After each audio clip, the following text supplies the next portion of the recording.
Good evening and welcome to Everything Vaguely Paranormal. I am Ryan Roberts and these are my partners in the paranormal, Mr. Blake Smith and Miss Shelley Pruitt. How y'all doing tonight? Woohoo, Good. survive the weekend. That's always a good thing. Survived the weekend, girl. We survived Thanksgiving. Shoot, yeah. Yeah, we are neck deep in the holiday season now. Yeah, for real. How are y'all faring so far? Well, yeah, I'm still full and I haven't gone broke yet. So 2 thumbs up on that. We're good. Ain't bad. What about you, Shelley? I'm still full. She's already answered. That's it. It's full. And That's almost it. have all my Christmas shopping done. Yeah, shoot, Girl, don't even start. Man, I haven't even begun to do all that. But hands up for everybody who hasn't started. Right here. No. I'm gonna get a shit ton of Amazon packages on my doorstep. That's all I know. No. I mean, I don't even want to think about doing all that. But seeing it as it is the holiday season, this week I went ahead and picked a topic that actually took place around the holidays in 1980.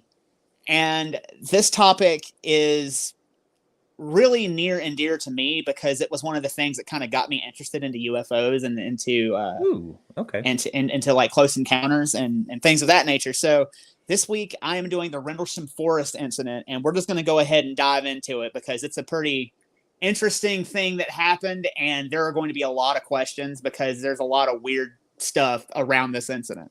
Okay. So, and hey to our UK friends, we know you watch and listen. Hey. We're going to talk about you tonight.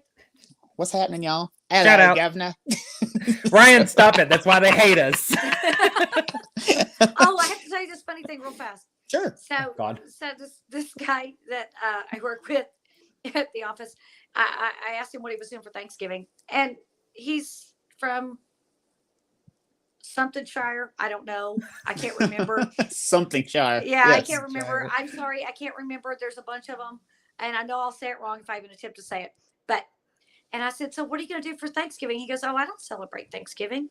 And I go, you don't? And he goes, no. He goes, British people don't celebrate the day we gave the country away. And I was like, oh, good point. I'm with you. I get it. So I thought that was funny. He had to put me in my place right away. True. All right. Well, speaking of the Brits and speaking of Americans, we're going to go ahead and get into this story. So first off, Rendlesham Forest is a forest that is located in Ipswich, England. It's near the British coast, and it's right outside of Suffolk. It's often referred to as Britain's Roswell, this whole incident, and Rendlesham Forest sits between 2 strategic NATO air bases, RAF Woodbridge and RAF Bentwaters. Both of these bases contained nuclear materials during the Cold War. So they were very strategic and very important to NATO and the U.S. at the time. It is also very close to Britain's east coast, and it's on the eastern side of Britain. So there's like lighthouses and stuff that go up and down the coast on the eastern side of Britain. Now, in December 1980, one of the most infamous and well-documented UFO sightings would take place here. Now, this is one of the most well-documented and witnessed by several U.S. Air Force servicemen and high-ranking officials. And what took place in December of 1980 will change all of their lives forever. So, on December the 26th, 1980, this day started off like any other day. It was the end of the year and the day after Christmas, and it would have been an easy night for base security. But little did they know, it was going to be one of the most eventful nights of their careers and change their lives forever. I always love whenever it's like government officials involved. Like that just adds this extra level of credibility to it. Yeah. Credibility, and especially people who are in the military, trained observers. They are trained to and make could notes suffer some serious consequences and up to and including being asked to leave or court-martialed. Absolutely. Before stepping out of line to say something that they have seen. Yeah. Absolutely. So at about 2 a.m. on December the 26th, First Class Airman John Burroughs was on patrol. Now, Burroughs went to check the east gate at RAF Bentwaters, just as he had numerous times before, just a routine checkup. But this time, something strange and unusual caught his eye. As he was checking the gate, he looked out into the forest and noticed that there were strange lights in the woods just off of the east gate. Now, Burroughs sees these strange red, white, and blue lights blinking on and off, and noticed they were right on top of each other. It's and Burroughs, It's the Did you Americans say it's coming the back. Americans? It's the Americans. It's like, oh shit, they Oh, came back. no, shit, they're coming back. Now, Burroughs thought it was a downed aircraft, but he didn't know what else to do, so he calls it in to his superior, Sergeant James Penniston. Now, Penniston was the head of base security that night and was a highly trusted soldier and was someone that was extremely trustworthy. Like everyone who knew James Penniston or knows James Penniston says he's a very trustworthy man. Now, Penniston and his driver, Edward Cabansag, received this message that comes in from Burroughs. And Penniston has Cabansag floored over to the east gate. And when they pull up, they see Burroughs and another official talking at the east gate. Now, this official's name was Master Sergeant Chandler. And they get to the gate, and they're all looking into the forest, and they all see at the same time the strange lights in the woods. They're still going off and on and dancing around in the woods. And Cabansag sees them too. Yep, and Cabansag and Sergeant He's Chandler. the driver. Cabansag is the driver. Burroughs is the security officer that first spotted it. Sergeant Chandler is another sergeant that showed up to talk to Burroughs, who was at the gate. And Penniston was the head of security who went to go investigate and talk to Burroughs to see what he was seeing. And he was the one that Cabansag was driving around. Yes, Cabansag was driving him around. What is Penniston's rank? He is a sergeant. Okay. And head of security. Well, and I just really want to kind of say Cabansag a couple of times. That was pretty good. That's a good name. I like that name. And Sergeant Chandler's over there like, could these lights be any brighter? He's like, what the hell? Now you have to do it in a British voice. What the hell? I said, but these are all Americans, so. Oh, okay. Yeah, all these guys are Americans. So Penniston thinks it's a downed aircraft. And he didn't know what kind, but he knew it wasn't one of ours. And he knew it was as a security risk to the base. So he was like, I got to go out here to this forest and investigate. I have to go see what this is. Now, remember, this is also the middle of the Cold War. And RAF Woodbridge and Bentwaters are bases that store nuclear weapons and nuclear material. So for all they knew, it could have been a Russian spy plane, or the Russians could have been doing something, or some enemy could have been trying to lure them out to do something to either one of the bases. So as head of security, they got to go investigate. And they're not too happy about it, but they're like, well, we got to go see what's happening. So they go to investigate and check it out. Now, on the way out there, Penniston radios in what he's seen to the control tower at the Air Force Base. And he asked the control tower operator to buzz some other control towers and some other airports to see if they had picked up anything on their radar prior to anyone seeing the lights or just in general. Now, Heathrow Airport is about 100 miles away, and they actually had tracked a bogey about 12 minutes before the lights were seen. And strangely enough, they lost sight of it right over Woodbridge Base, right over the Rendlesham Forest. So Penniston's biggest fears are coming true. Something is down in the forest. I've got to go take a look at it. And he's kind of freaking out. Can I ask a question for somebody who doesn't know much about military stuff? Is a bogey, is that an unknown aircraft or is that an enemy that's aircraft? a hostile aircraft, if I'm not mistaken. So Heathrow thought it was a hostile aircraft. Like a hostile or unknown aircraft. I think they're both interchangeable, if I'm not mistaken. Someone who's a military expert. Yeah, I wanted to understand to make sure because I always thought I thought that a bogey was like a bad dude, you know. Mm-hmm. Yeah, I think it is. I wanted to clarify. But it could also be unknown. So unknown could also be bad too, because you don't know who it is if they're not identifying themselves, and they didn't identify themselves. Potential threat. Potential threat, exactly. There you go. Perfect. Okay. So an unauthorized aircraft had entered the airspace of the base, and Penniston was sworn to protect it. So he had to go into the forest, and he had to get in there quick.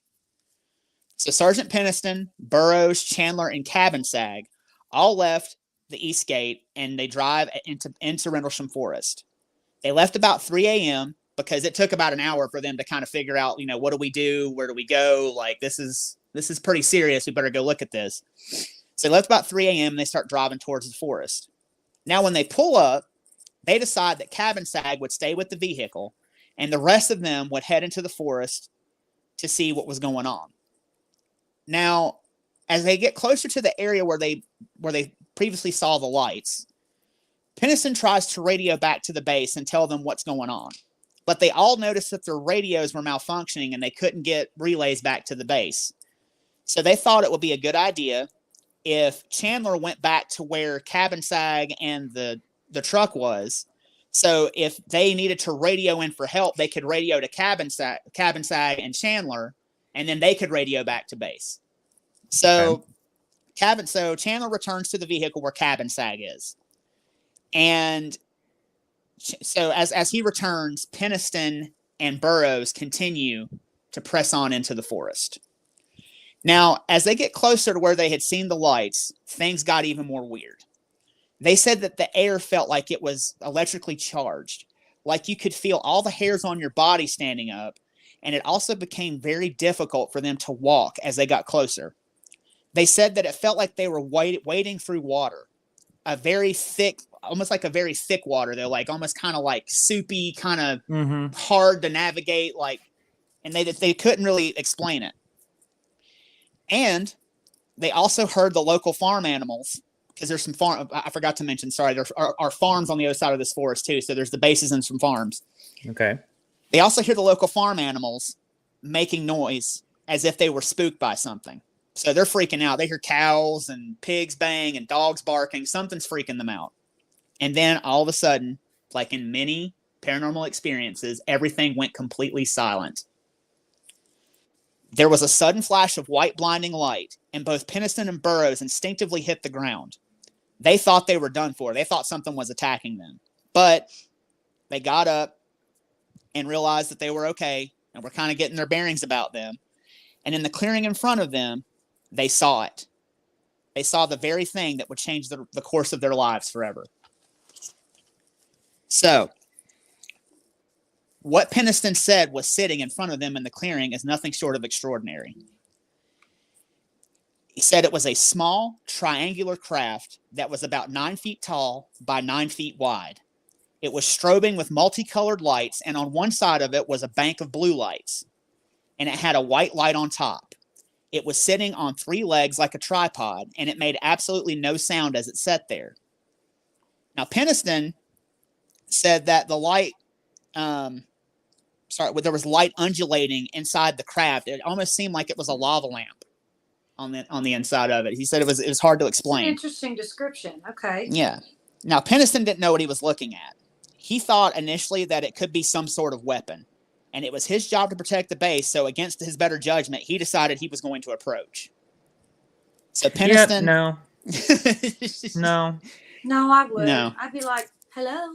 Yep, and I'd be back there on the ground still. I'd be like, Shelly, you go right ahead. They're like, I seen it. Now we gonna leave. Yep. Now y'all know me. I'd have been like, oh, y'all go ahead. I'll be here in a minute. Now Peniston walks up to the craft and begins looking it over. And he says as he got closer to the craft, the static charge in the air got even more intense. And he could feel it even more so on his skin. And even the ambient sound, like, it sounded like air around your ears and everything in the forest, completely disappeared. And he said, knowing that his radio was virtually useless, Peniston took out his notebook and he began sketching what he was looking at.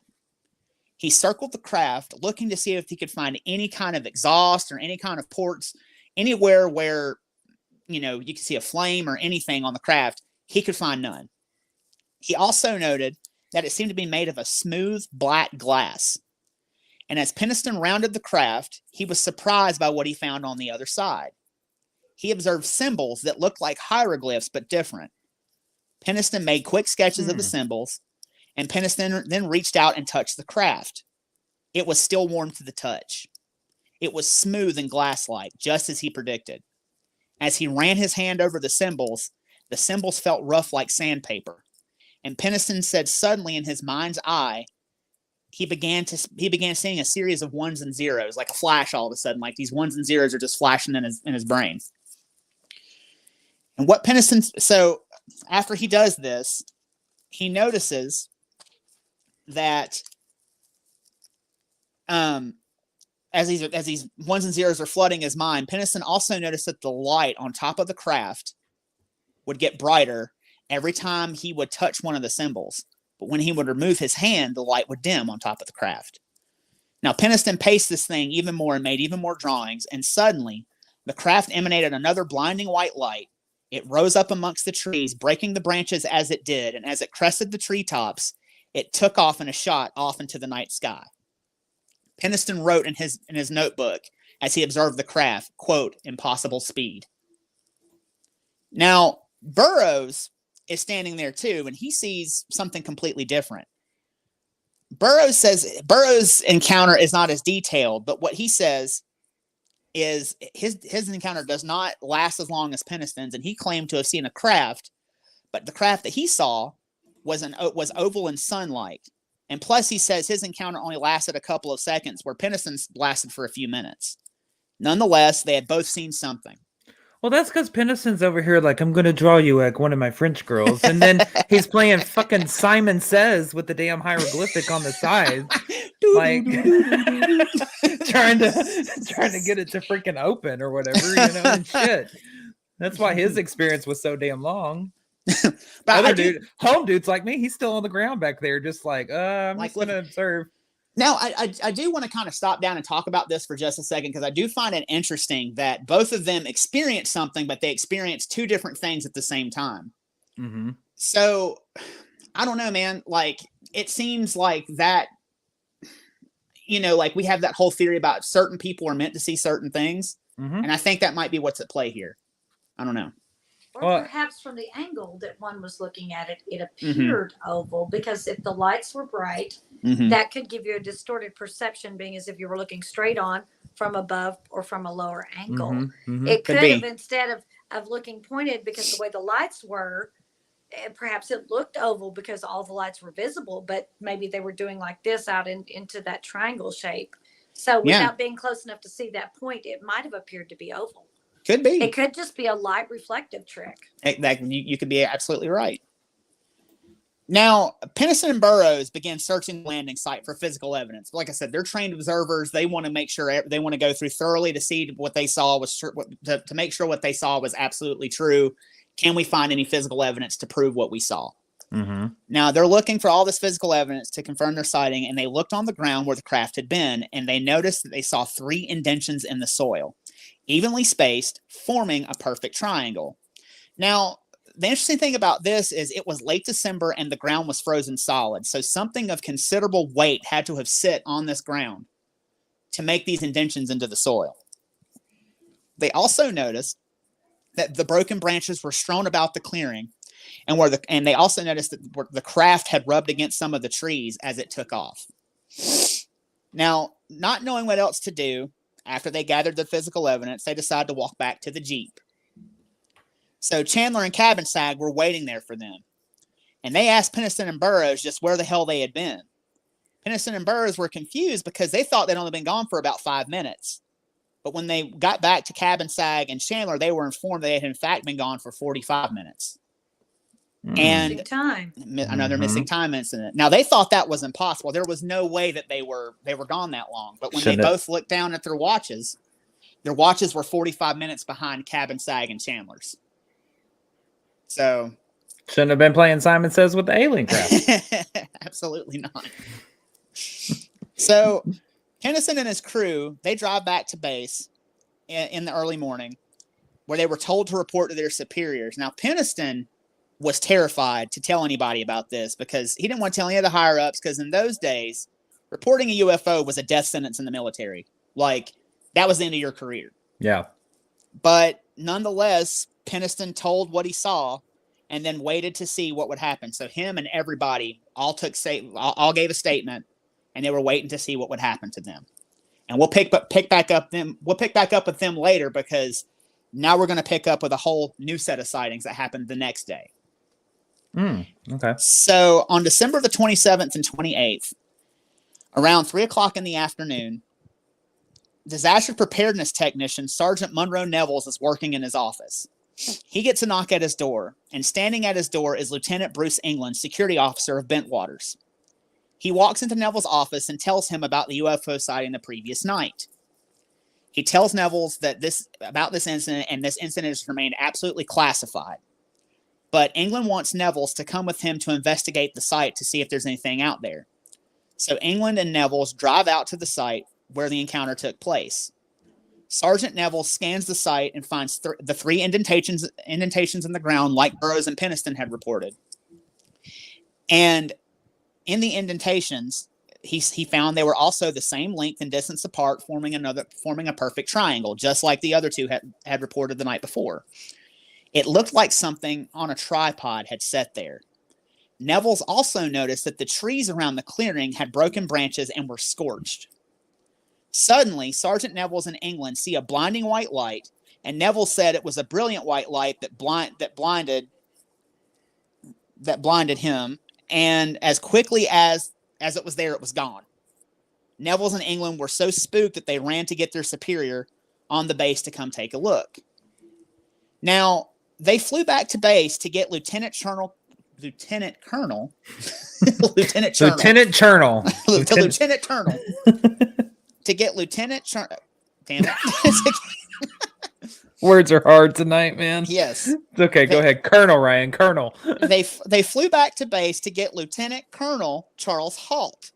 Now, Halt had heard about the incident the previous night, and he was a high-ranking official, and he wanted to be informed of anything strange that was happening around his base.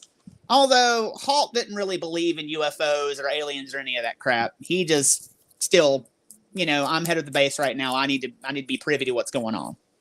He got such a serial killer in his eyes. It was He's a very intense human being. I almost said, "Oh, you should have warned me before you popped his picture up." I was supposed to just a little bit. He's a very intense-looking man. And what is that man's name again? Lieutenant Colonel Charles Halt. You're trying to get him to trip up, Shelley. You're such a bitch. So now, he didn't though.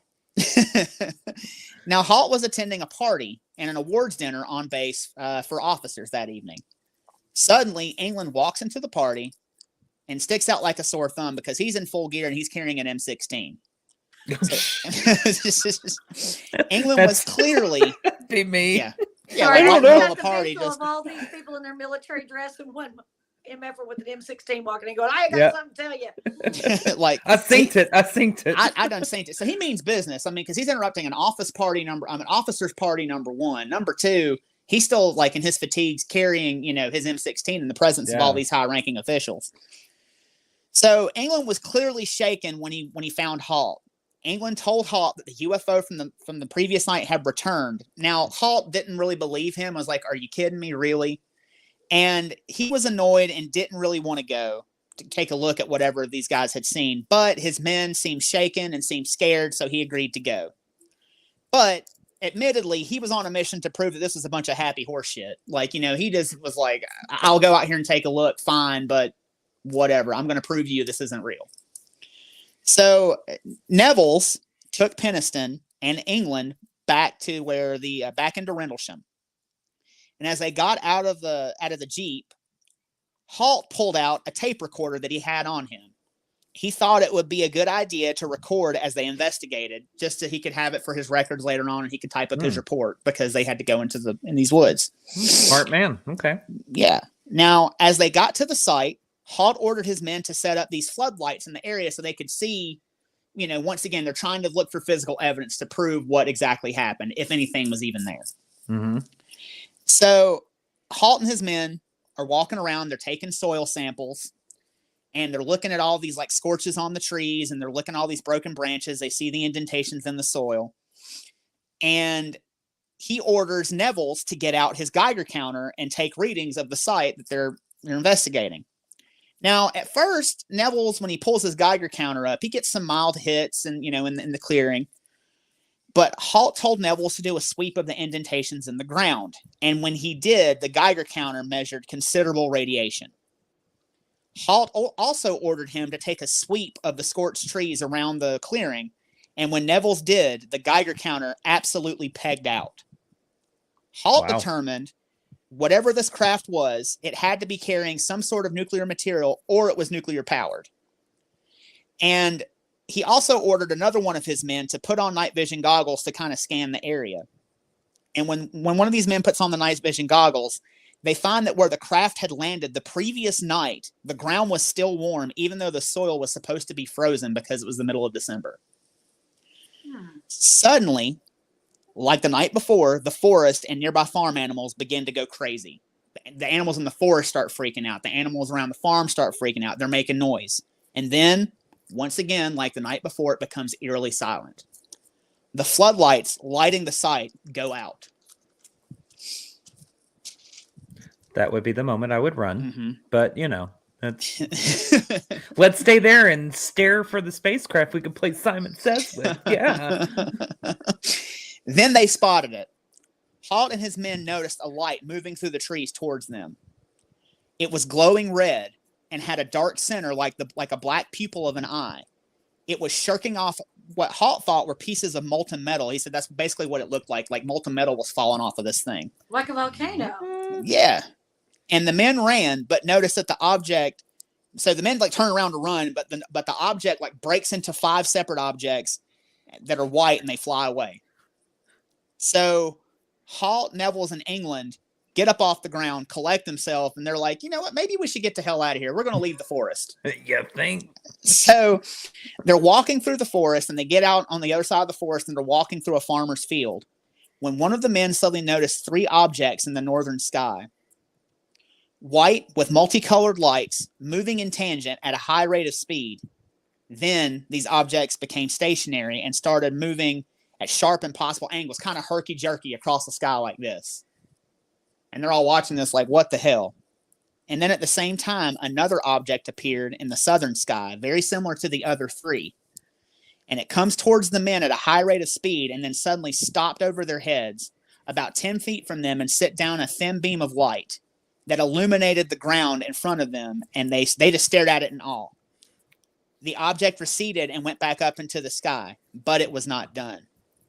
So what I'd like to do right now is we actually have audio of this encounter from the time they see this thing in the forest to the time they see the light being beamed down in front of them. Now, something I'm going to preface this with so you guys know what's going on. This is not a continuous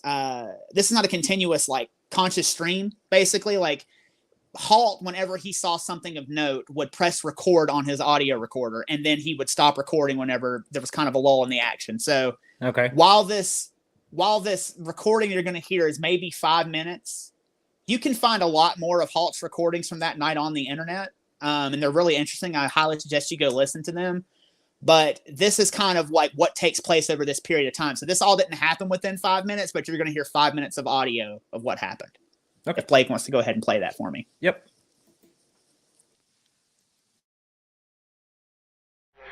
Very, very active, making an awful lot of noise. It wasn't a pigmentation. You just saw a light where? Wait a minute, slow down. Where? Right in this position here, straight ahead, in between the tree. There it is again.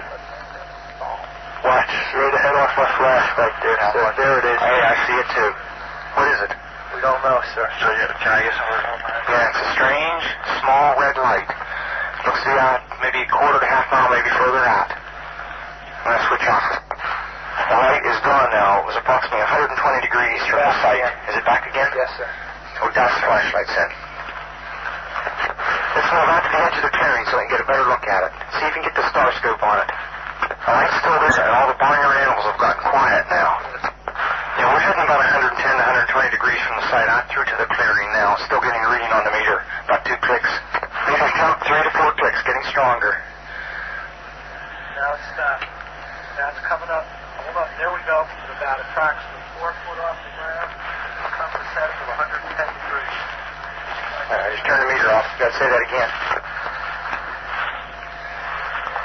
About 4 feet off the ground, about 110 degrees, getting a reading of about 4 clicks. Yes, sir. Yeah, but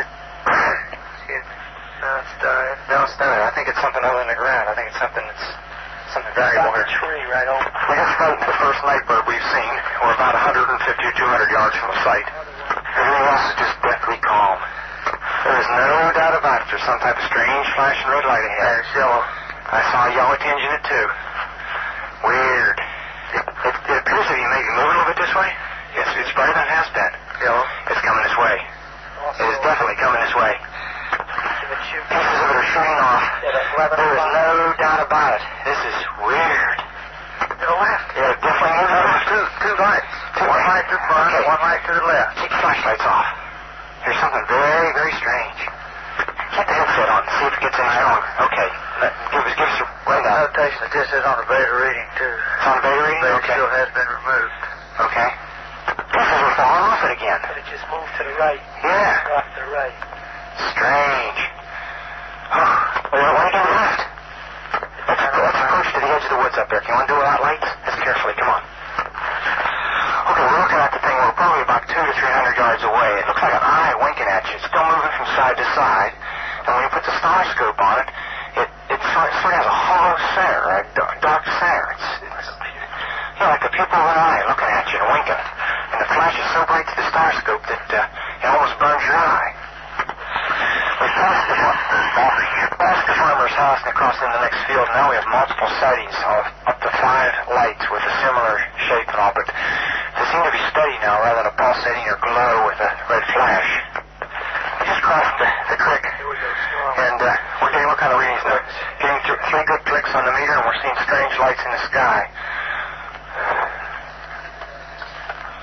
244, we're at the far side of the second farmer's field, and made sighting again about 110 degrees. This looks like it's clear out to the coast. It's right on the horizon. Moves about a bit and flashes from time to time. Still steady or red in color. Also, after negative readings in the southerly field, we're picking up slight readings, 4 or 5 clicks now on the meter. 305, we see strange strobe-like flashes to the rather sporadic, but there's definitely something, some kind of phenomenon.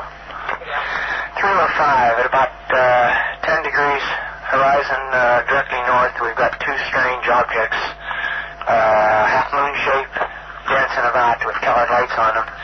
About gets to be about 5 to 10 miles out, maybe less. The half moons have now turned into full circles. As though there was an eclipse or something there for a minute or two. 315, now we've got an object about 10 degrees directly south, 10 degrees off the horizon. And the ones in the north are moving, one's moving away from us. Moving out fast. This one on the right heading away, too. Yeah, they're both heading north. So here he comes from the south. He's coming toward us now. Now we're observing what appears to be a beam coming down to the ground. This is unreal. 330, or 0330, and the objects are still in the sky, although the one to the south looks like it's losing a little bit of altitude. We're turning around and heading back toward the base. The object to the south is still beaming down lights to the ground. 400 hours, one object still hovering over Woodbridge Base at about 5 to 10 degrees off the horizon, still moving erratic and similar lights and beaming down this area. Now, something I want to point out to that, as far as that recording goes, I find kind of interesting is how clinical they sound when they are describing. Now, I would have been like, "Holy shit! Do y'all fucking see this?" If that would have been like EVP, Everything Vaguely Paranormal recording, that would have gone totally fucking different. Yeah, goddamn shit, Shelly. Look at this, Ryan. Look over there. But I do think that adds to their credibility as to what they saw, because they kept a cool head, and he's just describing everything that he is witnessing down to a T, and it's a very detailed account of what is happening.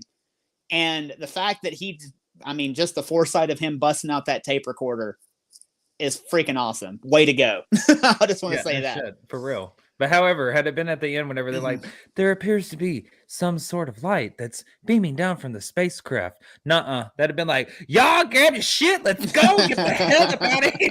I'm going to tell you right now, the only time I even remotely heard any kind of panic in their voice was when he goes, "It's coming towards us." That I was like, oh.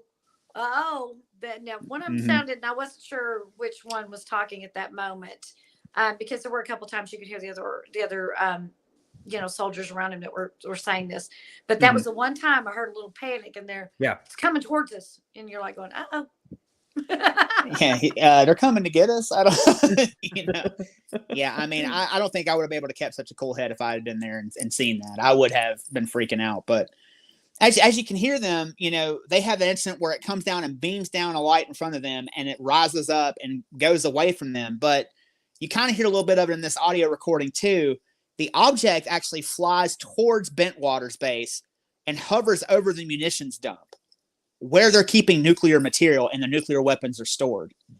And this object is beaming beams down onto the munitions dump at one point.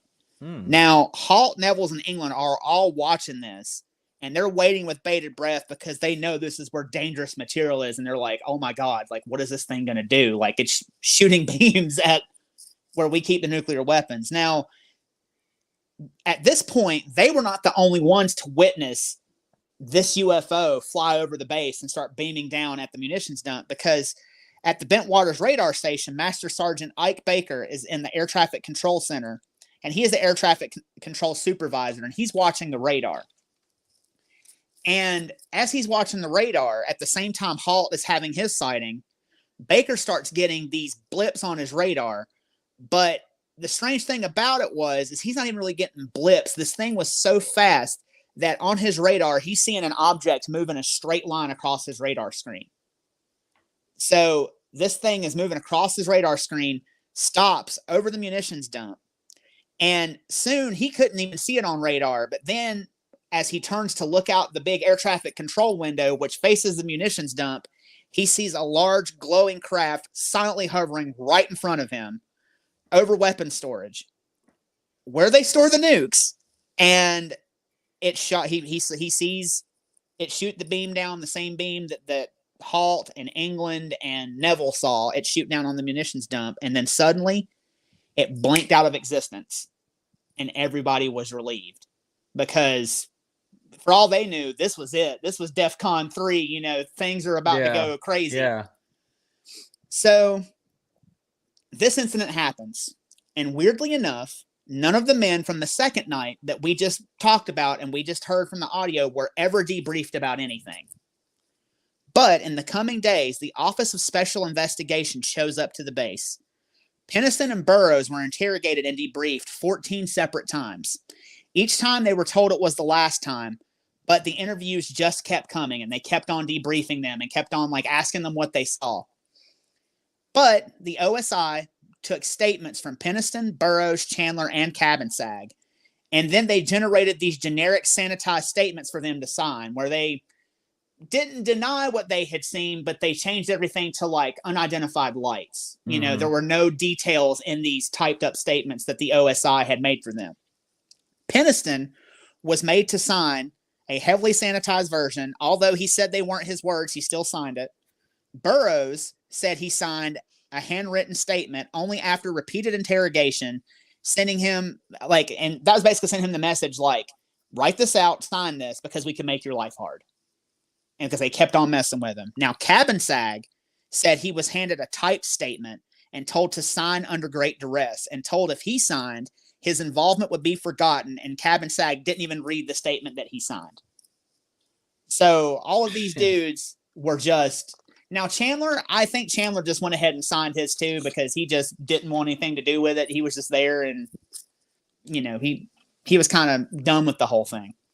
So I do find it kind of interesting that all these dudes from the first night are debriefed, but the second night, none of them are. I don't understand that. When I think the second night is probably the more spectacular sighting versus the first night, but I guess the first night had a base commander there. Yeah, true.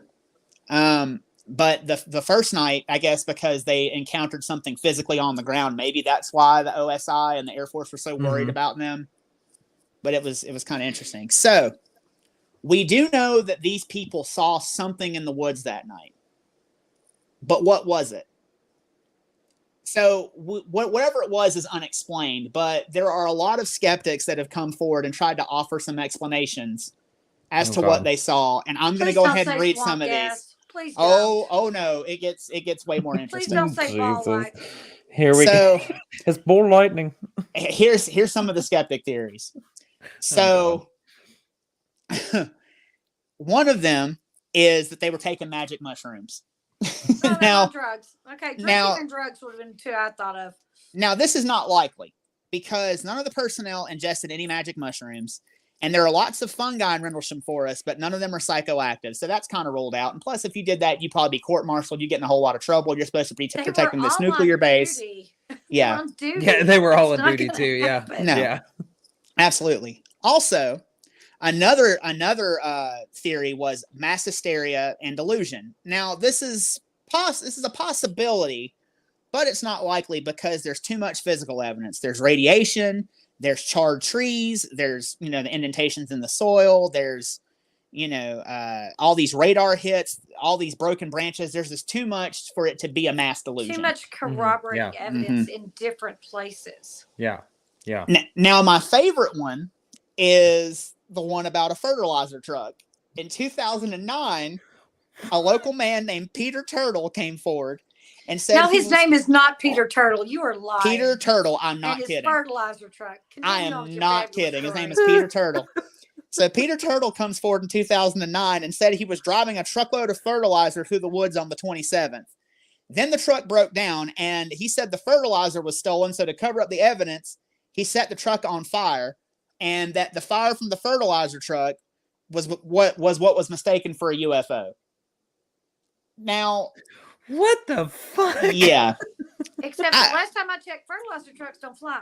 I don't either. Yeah, I was about to say that too. It's like, that's again not likely because fertilizer trucks ain't flying nowhere. And they probably aren't going to be picked up on now, air traffic control radar. So he also Mr. Peter Turtle. He also said too that they tried to tow it out of there because they didn't want to leave that evidence behind. So maybe them towing it out could have they could have seen it through the trees, and that could have been what it was. But there's no freaking way. It wasn't your swamp gas, Shelley, but it was gas. Yes, it was. But it was gas. But it was a load of shit. Yes, it was. That's a whole load of shit. Now, another explanation skeptics like to offer up is what words are fucking hard. Jesus. What was it, meteors or was it a fireball? Could they have been comets? Again, not possible. The British Astronomical Association keeps these kinds of records, and the only time a fireball was visible was about 2:50 in the morning, and it was only for a few seconds. So that rules out that as well. Now, time out. So there was a fireball that was spotted that same night? There was, but only for a few seconds. These guys, what they encountered was in the forest with them, and then whatever else they encountered was flying around. I don't think fireballs are shooting beams out. So something that I thought was interesting was that on the initial one that they said that the lights were kind of like the blue and the white, and they were kind of pulsating inside and undulating inside. Mm-hmm. The second description is it's red, has a yellow tinge around it. Yes, I see that too. I heard that in the recording. Mm-hmm. Now, fireball maybe, but it doesn't come through the trees at you. I don't think. Well, I mean, it would be in the sky, and it was only visible for a couple of seconds. They viewed this thing multiple times coming through the trees towards them. Don't think it's a fireball. It could have been picked up on radar for a very brief moment. But it would have been traveling at a high rate of speed. It's literally seconds. There's no way that could have been a fireball. Like I said, the British Astronomical Association has these records, and it said briefly, like a snap. And that's be as fast as you would have seen it. Because the recordings, I mean, he keeps coming back on, and he's like 3 a.m., 3:05, 3:15. So this is over minutes that they're seeing this. So if it's only reported for seconds that there's a fireball, okay, then you listen to the recording. Exactly. I'm just throwing it out there for every skeptic. I'm trying to throw you a little bite of this and a little bit of that. Trust me, I think it was a UFO, but Yeah, I mean, but yeah, something that's visible for seconds. And once again, these guys are to reiterate, these guys are trained observers. They know the difference between what a meteor is and what a fucking craft is that's coming towards them. I think that they would know. Maybe, unless they were tripping on magic mushrooms while trying to help Turtle out with his fertilizer truck. Now, another popular theory that skeptics like to put forward is that they were seeing a lighthouse beam. Now, near Rendlesham Forest is a lighthouse because they are close to the British coast on the east coast. It sits close by, and sometimes the light beam could be seen within the forest. Now, it was also unlikely that this is a lighthouse because all of these men are familiar with the lighthouse and have seen the lighthouse beam going through the forest at some time or another. And that beam would have cut more than likely horizontally and not vertically. Absolutely. Because it said the beam was coming down on them. It didn't say the beam came across us. It's coming down on us. That would have been a vertical shaft of light, not a horizontal cut of light. Absolutely. And like I said just a minute ago, these are trained observers. They know what a lighthouse looks like. They know what a craft looks like. They're Air Force men. They know what aircraft looks like, or they know whatever physical thing, like a physical body of something looks like versus just a light beam. That's also not very likely. Again, unless they were tripping on magic mushrooms helping Turtle with his load of shit. Now, So that is some of the skeptics' explanations as to what happened. Now I just created a new one for you. I mean, I'm going to combine two together. They're tripping on magic mushrooms while helping Mr. Turtle with his load of shit. There you go. But we're kind of going to go backwards a little bit too to kind of catch up with Peniston to see what happened to him after everything. So Peniston, remember when he touched the craft and he got all the ones and zeros like in his mind's eye or whatever? Beep, boop, boop. Yep. He got all those sequences. He saw all these sequences, and after the incident, all he could see is, like he said, it just kept going through his mind to the point where he was going kind of crazy, where he was like, I have to get this out of my brain. So he grabs a piece of paper and he writes down the sequence of 1 and 0s that he keeps seeing in his mind's eye. And as he's writing it down, he does it continuously nonstop for 45 minutes.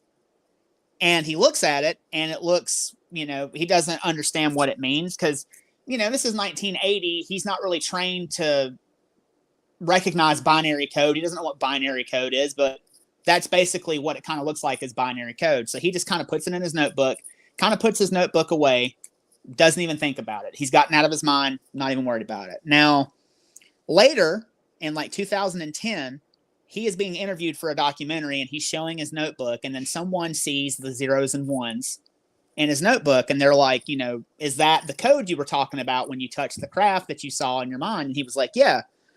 And they were like, well, do you mind if we have it translated?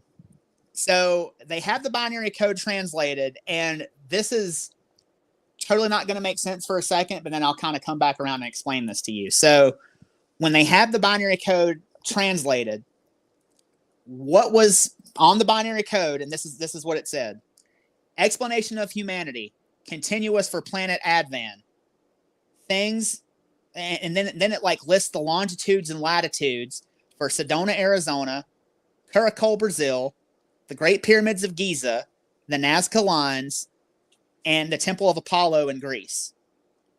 And after that, it says Eyes of Your Eyes, origin year 8100. So Peniston takes this to mean that what he encountered, and this is what Peniston thinks, and he even writes, when he writes about this, he's like, this is what I think. You don't have to believe what I believe, but this is what I think. Peniston takes this to mean that he encountered time travelers. And he believes that the craft came from another time. Now, Peniston believes that, but Halt and everybody else seems to believe what they saw was extraterrestrial in origin. What do y'all think? That's a loaded. What do y'all think? I think I ain't gonna ever live in Arizona. No shit. Sedona, Arizona. Is that what you said? I was trying to map that out in my head. Yeah. By chance. Well, Nazca Lines, very mysterious. If you've never watched anything on Nazca Lines, go look at it. It's fascinating. Great Pyramids of Giza. Been lots of stuff cited over that. I mean, just there's a lot of interesting places that correlate to sightings and ancient alien theory, locations and that kind of thing. So it's very interesting. Now, I don't know. I feel like this kind of hits that line that we talk about for me for some reason. It's like I can believe up to this, but whatever, I can't believe past that. And again, we all have that line in our brain where it's like, I will believe this and this and this, but somehow that's too far. See, and that's my whole thing. Is like it's like an unknown craft from let's say an alien world, or whatever. Okay, my brain can roll with that. My brain can go there. But stepping over that line into like this is a time traveler's craft, I don't know why, but it's like my brain, my body, all of that stuff is like I can't get past that. I can't get to that side. And I'm with you. See, I'm totally good with it. I think that if they are that advanced that they can do that, I'm sure they've figured out how to bend the space-time continuum. I think that's completely possible. I think that it's not out of the scientific realm. Right now, they're trying to figure out how to do that right now. True, yeah. Well, so I think it's completely possible. I don't know. Like, this is the only part of the story that I think kind of clears like Blake was saying, like my rational brain, I can believe everything up until this point. Like, I believe that they had this sighting, all these military men saw this thing, whatever it was. But this is like where it kind of starts getting into like very like mystical, like sort of stuff. Cause like, oh, we have all these ancient world sites, where This is where my I brain. know. Maybe I can put it into a little bit better words for you, Ryan, because I think you and I are kind of on the same words, the same lines. It's like up to that line that we're talking about. Everything up to then is a tangible concept. Absolutely. Once you step past that line into this whole time travel thing, to me, and this is just me, it becomes a non-tangible concept. It becomes because esoteric. It becomes very because it's one of those things Yeah. that it's like, yes, we've had God knows how many UFO sightings by now. You know, thousands, millions. I don't know. I mean, there's a crap ton that go undocumented. So there's all this evidence, the scorched trees, the indentions, the lights and all this stuff. All that stuff is tangible, quote unquote, if you will. But it's like when you start getting into time travel, to me, that becomes in the realm of like a non-tangible idea or non-tangible item of something, because I haven't seen what I would call 100% verifiable proof that it exists. Yeah. So I think you've gotten it, because number one, when he wrote down that binary code, he wasn't the one that translated it. Someone else did. How in the world would he have been able to give exact latitudes and longitudes in binary code at a time when that was not something that was known? How would he be able to do that if it wasn't given to him in some way or another? That binary code is a bit of a sticking point for me, being that was not something I don't know. really well known at that time, and to be able to sit there and and then hand it to somebody else, and somebody else comes back and says, "This is what it says." The only thing about the binary code that really bothers me is he supposedly wrote this binary code down right after the incident happened, and he put his notebook somewhere in storage and just didn't mess with it until then. You got to take him for his word on it. I'm not saying that Jim Penniston is lying about anything, because I think carbon date the paper. You can look at the ink that was used at the time. You could, but that's getting real into it. Well, if you really want to know, if you really wanted to know, if you really want to know, verify the evidence. Absolutely. But I'm not saying that Jim Penniston's a liar. I don't think he's a liar. I definitely think that he encountered something and he had something happen to him, because something else I didn't really kind of get into is he suffers from PTSD to this day from the incident. Like he still has a lot that he has a problem sleeping, because he says that he just can't because of what happened to him. And I think that we're all kind of on that same page, is that we don't think that any of the men that experienced this are lying. We all believe that they did experience something in the forest that night. Something happened to them. There's evidence from it. They're having emotional and mental trauma from this. Yeah. So obviously something has happened to them.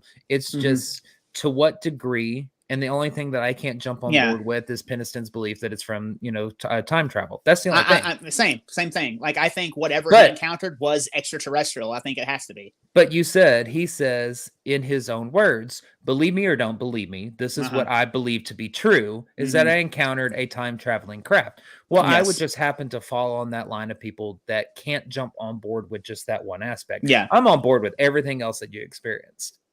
Absolutely. That point. That's just me. Absolutely. Civilization that advanced, they have to be able to do more than we can probably even begin to comprehend. With the time traveling and the sites of the ancient world, I think that's starting to get like really mystic, and it kind of starts to get a little weird in my book. Dude, you hunt ghosts. I do, but I'm talking about all about mystic and weird. Come on now. I am, but you know what I mean? Like, you know how and I'm not equating these people to this whatsoever, because I know they're not this, but you know how like if you get on like YouTube, you'll see that lady that claims she communicates with the aliens through her crystals.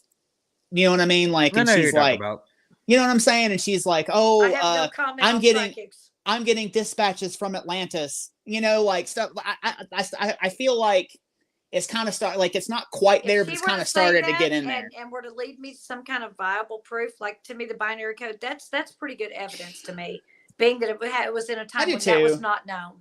And if you really want to do your due diligence, you can have that type of paper tested for the right fibers used, that type of ink used in the pen. Yes. You can have that tested and date it back to and make it match the time frame. So I mean, they do that all the time forensically. If you really want to do your due diligence, you can actually prove or disprove when it was written down. I agree with that. Yeah. But the time travel thing is it would have to go that far for me. It would Yeah. have to go that route for me to get past that line from the tangible to non-tangible in my mind.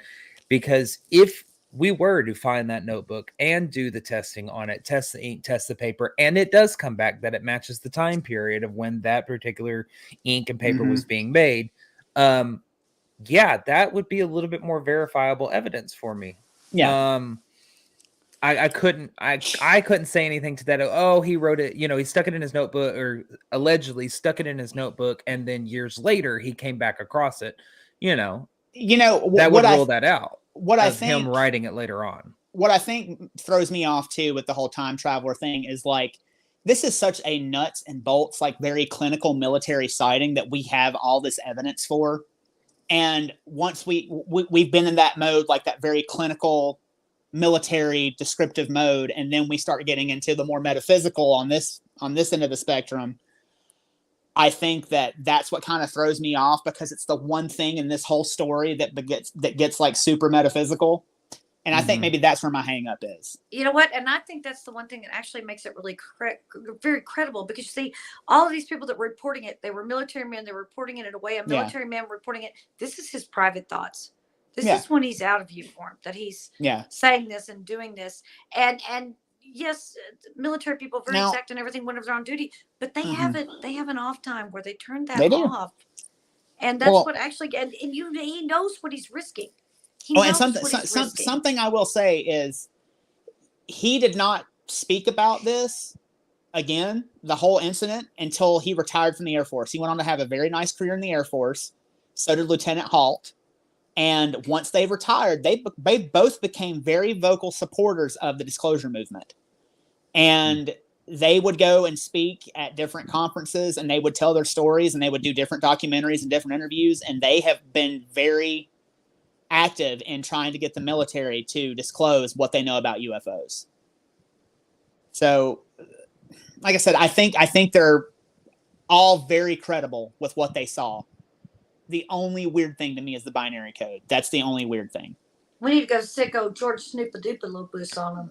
He'll go get it out of them. Well, my question, Ryan, do you know if all involved are still living?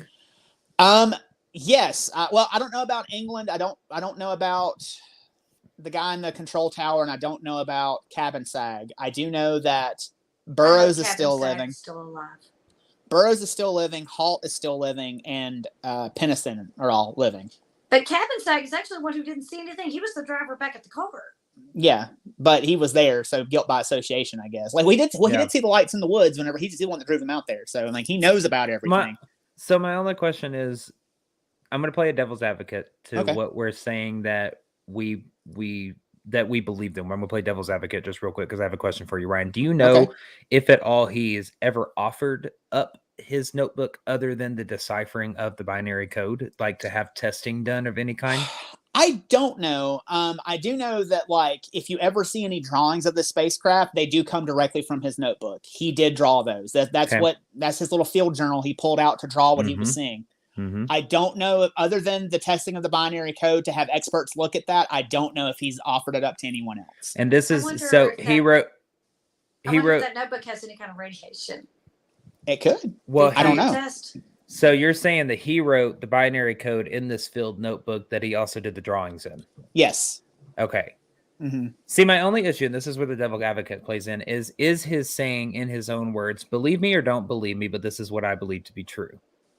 Because that almost to me gives him a way out from having to be like, well, I don't have to have the paper tested, because believe me or don't, it's your call. So what he does say, I kind of shortened that statement, and Shelley, I think you'll appreciate this. And I can't remember what general he cited, but he was talking about the Roswell incident. And he said that someone from Roswell, and it was a general he named, and the name escapes me off the top of my head right now, but he said that general said that they were not extraterrestrials, the people in the craft that were recovered at Roswell, but they were us from the future. So he's extrapolating, I guess he's extrapolating his experience of what he knows about this general that had something happen to him at Roswell. I'm trying to think. This Major Justin Russell, you had General Wilcox, you had... I mean, while she's thinking of that, I mean, again, I will say and reiterate, it's not that I don't believe that these men did not experience something. I do believe. Yeah. I'm just trying to see it from a Absolutely. more logical or even a skeptic standpoint to ask these questions about, like, has this been tested? Have we done this? You know, blah blah blah blah, and the syntax of his language that he's using to describe, you know, this. Yeah, the binary words are code and stuff. important. The words Yeah. are important. Yeah. If you, what I will tell everyone who really wants to go and look at this, where it goes really, really way more in depth, go read Nick Pope's book on the Rendlesham incident. And they go like super in depth with like military terms and stuff like that. And at the end, he writes what he thinks about the binary code and what he thinks about his experience, like what he experienced. Now, be warned, people, if you are going to go read Nick Pope's book, it is very dry. It is straight nuts and bolts. Nuts and bolts. It's not like you're going to go and read a fascinating story on with the color commentary and the wild description of, you know, the very in-depth description of the people involved. It is nuts and bolts. A, B, C, D, A, B, C, D. Which, if you're looking for something factual, that is exactly what you want. You don't want it colorized or editorialized. You want it just, what are the facts? And that is what this book is. It's just the facts, ma'am. So absolutely. Just be aware. It's very interesting. But there is a lot that you have to wade through if you want to get to the meat of the matter. So yeah, like I said, his statement is written down in that book. It's a rather long statement. He is a very wordy individual. I will say that. So go and read that whole statement if you want more context on that. But yeah, I definitely think he experienced something.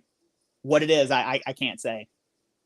I have no idea. I would just like to see one light in the sky. I don't want no craft. I don't want nothing landing in my backyard. No aliens or any, you know, coming out the craft trying to, you know, I don't want them in my bedroom. I don't want to be abducted. I just want to see. Well, I mean, I guess I have seen some lights in the sky. Hell, I've been on the phone when I've seen something in the sky with y'all. We told you to turn that truck around and go back and follow it. And I did. I tried to, but the moment before I could get the car, at you for 3 minutes I know. To turn around. Well, no, you didn't scream me for 3 minutes. No, like 10 seconds. Turn around. I was like, I'm trying to find the next left. And by the time that I got flipped around and turned back around, all of maybe 10 seconds had passed. I look up in the sky and this thing that was the size of a car was completely gone.